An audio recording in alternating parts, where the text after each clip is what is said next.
हरे कृष्णा, राधे राधे। आप सभी का दिन शुभ और मंगलमय हो। इससे पहले कि सभी अध्याय सुनने के लिए आप सभी का दिल से धन्यवाद। आज आप सुनेंगे 24वां अध्याय, पर उससे पहले एक बेहद भावुक और प्रेरणादायक कथा, कान्हा जी और एक नन्ही चिड़िया की कहानी। तो चलिए शुरू करते हैं। यह कथा जुड़ी हुई है महाभारत काल से, उस ऐतिहासिक युद्ध से जो कुरुक्षेत्र के विशाल मैदान में लड़ा गया था। जब युद्ध की तैयारी चल रही थी, तब उस क्षेत्र को समतल और विशाल बनाया जा रहा था, जहां सेनाओं के आने जाने की व्यवस्था की जा रही थी। हाथियों को पेड़ उखाड़ने और जमीन साफ करने का काम सौंपा गया था। ऐसे ही एक पेड़ पर एक गौरैया अपने 4 नन्हे बच्चों के साथ रहती थी। जब उस पेड़ को हाथियों द्वारा उखाड़ा गया तो उसका घोंसला नीचे गिर पड़ा। पर देखिए प्रभु की लीला, घोंसला गिरने के बाद भी उसके बच्चे चमत्कारी रूप से बच गए।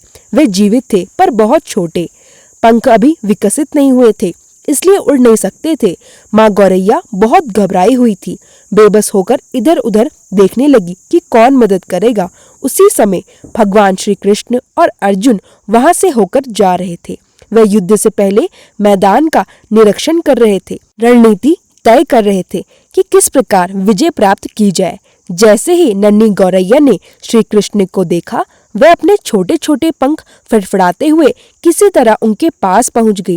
वह कांपती आवाज में बोली, हे कृष्ण, कृपया करके मेरे बच्चों को बचा लीजिए। कल युद्ध आरंभ होगा और मेरे ये नन्हे बच्चे कुचल दिए जाएंगे। भगवान मुस्कुराए और बोले, मैं तुम्हारी बात सुन रहा हूँ, पर मैं क्या कर सकता हूँ? मैं प्रकृति के नियमों से हस्तक्षेप नहीं करता। यह सुनकर गौरैया की आंखों में आंसू आ गए। फिर भी उसने श्रद्धा से कहा, हे प्रभु, मैं जानती हूँ आप ही मेरे उद्धार करता है। अब मैं अपने बच्चों का भविष्य आपके चरणों में सौंपती हूँ। आप चाहे तो उन्हें बचा लें या नष्ट कर दें। मुझे भरोसा है कि जो होगा वही उचित होगा। भगवान कृष्ण उसकी भक्ति देखकर भाव विभोर हो गए। वह बोले, ठीक है, तुम 3 सप्ताह के लिए अपने घोंसले में भोजन एकत्रित कर लो। गौरैया ने सिर झुकाया और प्रभु के आदेश का पालन किया। अब यह सारी बातें भगवान और गौरैया के बीच चल रही थी, पर अर्जुन को इसका कुछ भी पता नहीं था। वह केवल देख ही रहे थे कि एक छोटी चिड़िया कृष्ण जी के चारों ओर उड़ रही है। अर्जुन को लगा कि यह शायद बाधा डाल रही है। उन्होंने उसे उड़ाने की कोशिश की तो वह गौरैया चुपचाप वापस अपने घोंसले में चली गई। 2 दिन बीत गए और अब कुरुक्षेत्र के युद्ध की तैयारी पूरी हो चुकी थी। शंखानंद हुआ, नगाड़े बजे, युद्ध प्रारंभ होने वाला था। तभी भगवान श्री कृष्ण ने अर्जुन से कहा, हे अर्जुन, अपना धनुष और बाण मुझे दे दो। अर्जुन यह सुनकर चकित रह गए। उन्होंने कहा, प्रभु, आपने तो वचन दिया था कि आप युद्ध में कोई हथियार नहीं उठाएंगे, फिर आज धनुष बाण की क्या आवश्यकता है? अर्जुन के मन में और भी विचार उठे। वह सोचने लगे, मैं तो सबसे श्रेष्ठ धनुधर हूँ। यदि तीर चलाना है तो यह काम मैं ही कर सकता हूँ। भगवान मुस्कुराए पर कुछ नहीं बोले। उन्होंने अर्जुन से धनुष लिया और एक विशाल हाथी की ओर निशाना साधा। अर्जुन ध्यान से देख रहे थे। उन्होंने सोचा कि भगवान शायद उस हाथी को मारना चाहते हैं, पर जब श्री कृष्ण ने तीर छोड़ा तो वह हाथी के गले की घंटी पर जाकर लगा। घंटी बज उठी और एक चिंगारी सी चमक उठी। हाथी को कुछ भी नहीं हुआ। अर्जुन यह देखकर हंस पड़े। उन्होंने कहा, प्रभु, लगता है आपसे निशाना चूक गया। क्या मैं प्रयास करूं? भगवान ने शांत भाव से उनकी ओर देखा, मुस्कुराए और बोले, नहीं पार्थ, अब और कुछ करने की आवश्यकता नहीं है। अर्जुन को यह बात कुछ समझ नहीं आई, लेकिन उन्होंने कुछ नहीं कहा। भगवान ने उन्हें केवल इतना कहा, अब शंख बजाओ। और फिर वही हुआ, शंखानंद हुआ। महाभारत का भीषण युद्ध प्रारंभ हो गया। अगले 18 दिनों तक कुरुक्षेत्र का मैदान युद्ध की ज्वाला में जलता रहा। लाखों सैनिकों ने अपने प्राण न्यौछावर कर दिए। धरती खून से लाल हो गई। हर ओर शव बिखरे हुए थे। अंततः धर्म की विजय हुई। पांडव विजय हुए। युद्ध समाप्त होने के बाद भगवान श्री कृष्ण अर्जुन को अपने साथ लेकर फिर से उस मैदान में गए। वहां अब भी चारों ओर वीरों से शरीर पड़े हुए थे और युद्ध के अवशेष बिखरे हुए थे। कहीं टूटी तलवारें, कहीं गिरे कवच और कहीं कहीं बंधी हुई हाथियों की टूटी घंटियां। भगवान एक स्थान पर रुक गए, थोड़ी देर मौन रहे, फिर अर्जुन से बोले, पार्थ, क्या तुम मेरे लिए वह घंटी जरा एक तरफ रख दोगे? अर्जुन ने देखा, वह वही घंटी थी जो किसी हाथी के गले में बंधी थी और युद्ध के पहले दिन टूटी थी। उन्हें यह समझ नहीं आया कि भगवान ने इस छोटी सी घंटी को हटाने के लिए उन्हीं से क्यों कहा है, पर फिर भी उन्होंने आज्ञा मानते हुए घंटी उठाने के लिए नीचे झुक गए। अर्जुन झुके, उन्होंने अपने दोनों हाथों से वह भारी घंटी उठाने की कोशिश की। घंटी उठाते ही अर्जुन की आंखें विस्मय से फैल गई, क्योंकि जो दृश्य उनके सामने था वह उनके जीवन का सबसे अद्भुत क्षण था। घंटी के नीचे एक छोटा सा घोंसला था और उस घोंसले में थे 4 सुंदर अब युवा हो चुके पंछी और उनकी माँ गौरैया। वे अब धीरे धीरे बाहर निकले और जैसे ही उन्होंने प्रकाश देखा, अपने नन्हे नन्हे पंख फैलाकर भगवान श्री कृष्ण के चारों ओर उड़ने लगे। माँ गौरैया प्रभु के चरणों में झुक गई। उसके चेहरे पर अपार आनंद और कृतज्ञता थी। जिन बच्चों को वह युद्ध की शुरुआत में खो चुकी थी, आज वही उसके साथ जीवित खड़े थे। अर्जुन यह देखकर स्तंभ रह गए। उन्होंने भावुक होकर कहा, हे माधव, अब मुझे सब समझ में आ गया। आपने जो तीर उस दिन चलाया था वह हाथी को मारने के लिए नहीं, बल्कि इस नन्हे परिवार की रक्षा के लिए था। अर्जुन की आंखें नम हो गई। उन्होंने हाथ जोड़कर कहा, प्रभु मुझे क्षमा कीजिए, मैं आपको केवल एक सामान्य मनुष्य समझ बैठा। आप तो स्वयं सृष्टि के रचयिता है और हर प्राणी की रक्षा करने वाले हैं। भगवान श्री कृष्ण बस मंद मंद मुस्कुराते रहे। उनकी वह दिव्य मुस्कान अर्जुन के हृदय को छू गई। उन्होंने कहा, पार्थ, भगवान केवल मनुष्यों के ही नहीं बल्कि सभी जीव जंतुओं के भी रक्षक है। जिस किसी के मन में सच्चा विश्वास होता है, मैं उसकी लाज अवश्य रखता हूँ। इस प्रकार एक नन्ही चिड़िया की सच्ची भक्ति और विश्वास ने स्वयं भगवान को भी कार्य करने पर विवश कर दिया। उसने न पूजा की, न यज्ञ किया, न कोई वेद पाठ, पर मन से कहा, हे प्रभु, सब कुछ आपके हवाले है। और यही समर्पण भगवान को सबसे प्रिय होता है। कुरुक्षेत्र के उस रक्त रंजित मैदान में जब हर जगह मृत्यु और विनाश था, तब भगवान ने एक छोटे से जीव का जीवन बचाकर दिखा दिया। भक्ति में न तो आकार मायने रखता है, न शब्द, केवल विश्वास मायने रखता है।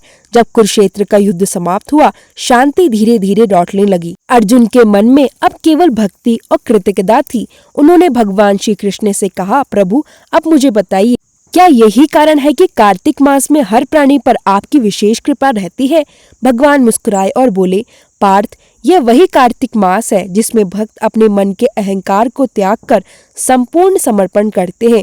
यह मास मेरा सबसे प्रिय है, क्योंकि इस समय प्रत्येक जीव का मन स्वाभाविक रूप से भक्ति में जुड़ जाता है। उन्होंने आगे कहा, जो इस मास में दीपदान करता है, व्रत रखता है, कथा सुनता है या फिर केवल सच्चे भाव से हरे कृष्ण हरे राम का नाम लेता है, उसके जीवन से अंधकार मिट जाता है। फिर श्री कृष्ण ने अर्जुन को बताया, कभी द्वारका में एक भक्त था जिसने कार्तिक मास के प्रथम दिन मेरे नाम का ध्वज अपने घर पर फहराया था। उसने कहा, हे गोविंद, यह ध्वज मेरे घर की रक्षा करेगा। और सच में पूरे वर्ष उसके घर में सुख समृद्धि शांति और आनंद बना रहा। अर्जुन ने पूछा, प्रभु, क्या केवल ध्वज लगाने से ही इतना पुण्य मिलता है? भगवान ने उत्तर दिया, हाँ पार्थ, जब उस ध्वज पर श्री हरि का नाम लिखा हो तो वह केवल वस्त्र नहीं रहता, वह मेरे स्वरूप का प्रतीक बन जाता है। और जहाँ मेरा प्रतीक हो वहाँ दुर्भाग्य, रोग, भय या दरिद्रता कभी टिक नहीं सकते।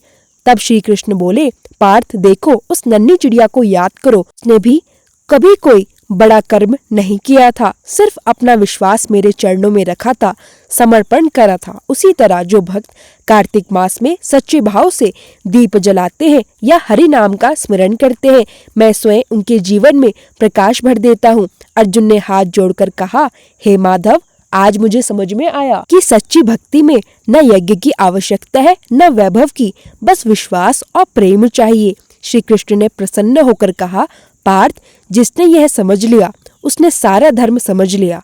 अब तुम भी कार्तिक मास में मेरे नाम का ध्वज फहराना और हर घर में भक्ति का दीप जलाना। भगवान श्री कृष्ण के वचनों को सुनकर अर्जुन के हृदय में भक्ति का सागर उमड़ पड़ा। उन्होंने प्रणाम करते हुए कहा, प्रभु, अब मुझे सब समझ में आ गया है। हर जीव में आप ही बसते हैं और कार्तिक मास तो आपके प्रेम का पर्व है। श्री कृष्ण ने स्नेहपूर्वक कहा, पार्थ, जो कार्तिक मास में सच्चे भाव से दीप जलाता है, दान करता है, कथा सुनता है या बस मेरे नाम का जप करता है, वह अपने सभी पापों से मुक्त होकर मेरे धाम को प्राप्त करता है। उन्होंने आगे कहा, यह मास माता तुलसी को अर्पित है। जो भक्त तुलसी माता की पूजा करता है और उनके समीप दीप जलाता है, उसका हर दिन मंगलमय बन जाता है। उसके घर माँ लक्ष्मी और विष्णु के आशीर्वाद से सदा सुख शांति से भरा रहता है। अर्जुन ने उसी दिन से संकल्प लिया, मैं हर कार्तिक मास में तुलसी माता की पूजा करूंगा, ध्वज फहराऊंगा और दीपदान अवश्य करूंगा। उन्होंने अपने रथ पर भगवान के नाम का ध्वज लगाया, तुलसी माता के चरणों में दीप अर्पित किया और मन ही मन कहा, हे माधव, मेरी भक्ति भी उस नन्ही चिड़िया जैसी सरल और सच्ची हो। तभी आकाश से पुष्प वृष्टि हुई और एक मधुर ध्वनि सुनाई दी, पार्थ, जिसने समर्पण सीख लिया उसने मोक्ष का मार्ग पा लिया। भक्ति में आकर नहीं, भाव मायने रखता है। जो तुलसी और दीप से मेरा पूजन करता है वह मुझे प्राप्त करता है। इस प्रकार कुरुक्षेत्र के युद्ध के बीच एक नन्ही चिड़िया के विश्वास ने अर्जुन को सच्ची भक्ति का अर्थ सिखाया। भगवान श्री कृष्ण ने यह संदेश दिया कि भक्ति के लिए न समय चाहिए न साधन, बस सच्चा हृदय चाहिए। जो भक्त कार्तिक मास में एक दीप तुलसी माता के सामने जलाता है, एक बार हरे कृष्ण हरे नाम का नाम लेता है, वह भी अनंत पुण्य और कृपा का पात्र बनता है। अब सुनिए तुलसी माता जी की आरती और चालीसा। जय जय तुलसी भगवती सत्यवती सुखदानी, नमो नमो हरि प्रेयसी श्री वृंदा गुण खानी। श्री हरि शीश बिरजनी देहु अमरवर अम्ब, जनहित है वृंदावनी अब न करूँ विलंब। धन्य धन्य श्री तुलसी माता, महिमा अगम सदा श्रुति गाता। हरि के प्राणों से तुम प्यारी, हरि है तू किन्हो ताप भारी। जब प्रसन्न है दर्शन दीनो, तब कर जोनी विनय उस कीनो। हे भगवंत कंत मम होहु, दीन जानी जन छुड़ाहु छोहु। सुनी लक्ष्मी तुलसी की बानी, दीनो श्राप कद पर आनी। उस अयोग्य वर मांगन हारी, होहु विटप तुम जड़ तनुधारी। सुनी तुलसी ही श्रेप ते ही ठामा, करुहु वासु तुह नीचन धामा। दियो वचन हरि तब तत्काला, सुनहो सुमुखी जन होहु बिहाला। समय पाई व्यो रोपाति तोरा, पूज्यो आस वचन सत मोरा। तब गोकुल मह गोप सुदामा, तासु बही तुलसी तू बामा।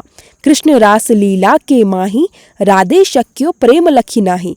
दियो श्राप तुलसी है तत्काला, नर लोक ही तुम जन्म बाला। यो गोप वह दानव राजा, शंख चूड नामक सिर ताजा। तुलसी बही तासु की नारी, परम सती गुण रूप अगारी। अस दे कल्प बीत जब गयो, कल्प त्रित जन्म तब भयो। वृंदा नाम भयो तुलसी को, असुर जलंधर नाम पति को। करी अति द्वंद अतुल बल धामा, लीना शंकर से संग्रामा। जब निज सैन्य सहित शिवहारे, मरहि ना तब हरि ही पुकारे। पतिव्रता वृंदा थी नारी, को न सके पति ही संहारी। तब जलंधर ही भेष बनाई, वृंदा डिघरी पहुँचो जाई। शिव हित लही हरि कपट प्रसंगा, कयुग सतित्व धर्म तो ही भंगा। भयो जलंधर कर संहारा, सुनि उर शोक उपारा। तीषण दियो कपट हरिटारी, लखी वृंदा दुख गिरा उचारी। जलंधर जस हत्यो अभीता, सोई रावण तस हरि ही सीता। अस प्रस्तर सम हृदय तुम्हारा, धर्म खंडी मम पति ही संहारा। यही कारण लही श्राप हमारा, होवे तनु पाषाण तुम्हारा। सुनी हरि तुरत ही वचन उचारे, दियो शाप बिना विचारे। लखियो ना निज करतूती पति को, छलन जहो जब पार्वती को। जड़मति तू असहो जड़ रूपा, जगमह तुलसी विटप अनूपा। धग्व रूप हम शाली ग्रामा, नदी गंडगी बीच ललामा। जो तुलसी दल हम ही चढ़ है, सब सुख भोगी परम पद है। बिनु तुलसी हरि जलत शरीरा, अतिशय उठत शीश उर पीरा। जो तुलसी दल हरि शिर धारत, सो सहस्त्र घट अमृत डारत। तुलसी हरि मन रंजनिहारी, रोग दोष दुख भंजनिहारी। प्रेम सहित हरि भजन निरंतर, तुलसी राधा में नहीं अंतर। व्यंजन हूँ छपन हूँ प्रकारा, बिनु तुलसी दल नहीं हरि ही प्यारा। सकल तीर्थ तुलसी तरु छाही, लहत मुक्ति जन संशय नाही। कवि सुंदर एक हरि गुण गावत, तुलसी निकट सहस गुण पावत। बसत निकट दुर्बासा धामा, जो प्रयास ते पूर्व ललामा। पाठ करी ही जो नित नर नारी, हो ही सुख भाष्य ही त्रिपुरारी। तुलसी चालीसा पढ़ी, तुलसी तरु ग्रह धारी। दीपदान करी पुत्र फल पावी, बंध्यो नारी। सकल दुख दरिद्र हरिहार है, परम प्रसन्न। आशे धन जन लड़े ही, ग्रह पस ही पूर्णा अत्र। लाही अभिमत फल जगत मह लाही पूर्ण सब काम। जयी दल अर्पी तुलसी त सहस बसी हरि राम। तुलसी महिमा नाम लख तुलसी सूत सुख राम। मानस चालीसा रचियो जग मह तुलसीदास। आरती। तुलसी महारानी नमो नमो हरि की पटिरानी नमो नमो। तुलसी महारानी नमो नमो हरि की पटिरानी नमो नमो। धन तुलसी पूरण तब कीनो शाली ग्राम बनी पटिरानी नमो नमो। तुलसी महारानी नमो नमो हरि की पटिरानी नमो नमो। जाके पत्र मंजरी कोमल श्रीपति कमल चरण लपटानी नमो नमो। तुलसी महारानी नमो नमो हरि की पटिरानी नमो नमो। कौन से महीने में बोई रानी तुलसा कौन से महीने हुई हरियाली नमो नमो। तुलसी महारानी नमो नमो हरि की पटिरानी नमो नमो। कौन से महीने में हुई तेरी पूजा कौन से महीने में हुई पटिरानी नमो नमो। तुलसी महारानी नमो नमो हरि की पटिरानी नमो नमो। आषाढ़ मास में बोई रानी तुलसा सावन मास हुई हरियाली नमो नमो। तुलसी महारानी नमो नमो हरि की पटिरानी नमो नमो। कार्तिक मास में हुई तेरी पूजा मंगसिर मास हुई पटिरानी नमो नमो। तुलसी महारानी नमो नमो हरि की पटिरानी नमो नमो। धूप दीप नैग्व आरती पुष्पन की वर्षा बरसानी नमो नमो। तुलसी महारानी नमो नमो हरि की पटिरानी नमो नमो। 56 भोग 3600 व्यंजन बिन तुलसी हरि एक न मानी नमो नमो। तुलसी महारानी नमो नमो हरि की पटिरानी नमो नमो। जो कोई तुलसी को सवेरे गाए श्री कृष्ण के दर्शन पाए नमो नमो। तुलसी महारानी नमो नमो हरि की पटिरानी नमो नमो। जो तुलसी को दोपहर में गाय खीर खांड का भोग लगाए नमो नमो। तुलसी महारानी नमो नमो हरि की पटिरानी नमो नमो। जो कोई तुलसी को सांझ को गाए श्री कृष्ण जी की आरती उतारे नमो नमो। तुलसी महारानी नमो नमो हरि की पटिरानी नमो नमो। जो तुलसी को रात को गाए श्री कृष्ण के चरण दबाए नमो नमो। तुलसी महारानी नमो नमो हरि की पटिरानी नमो नमो। जो सखी मैया तेरा गुण गाए भक्ति दान दीजे महारानी नमो नमो। तुलसी महारानी नमो नमो हरि की पटिरानी नमो नमो। तुलसी महारानी नमो नमो हरि की पटिरानी नमो नमो। प्रेम से बोलिए तुलसी मैया की जय। श्री हरि विष्णु भगवान की जय। राधे राधे श्याम।